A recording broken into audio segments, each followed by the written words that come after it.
Preservation is not a simple legal case that we can nail down and prove objectively by weighing the evidence. It's not meant to be that way. Because without faith, it is impossible to please God. Preservation is a matter of faith. God promised it. And if you choose not to believe that, that's on you.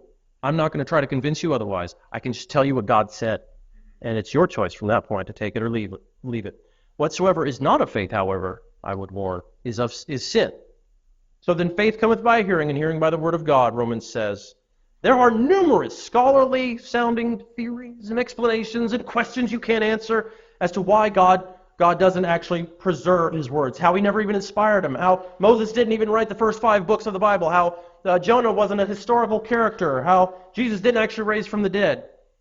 And at the end of the day, you can try to engage those people, those skeptics, on their evidence, and they'll keep you busy for the rest of your life.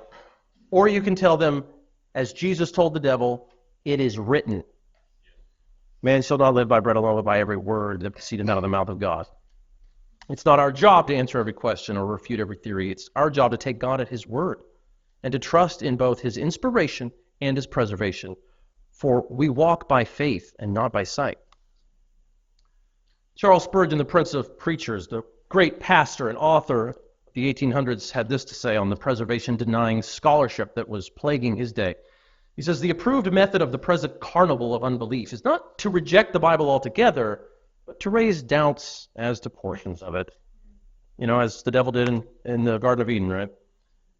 John Bergen, the great dean from 19th century, he was a defender of preservation and the pure English text. He put it this way: if you and I believe that the original writings of the Scriptures were verbally inspired by God, well, then of necessity, they must have been providentially preserved through the ages. In other words, they're there for the finding, if we believe.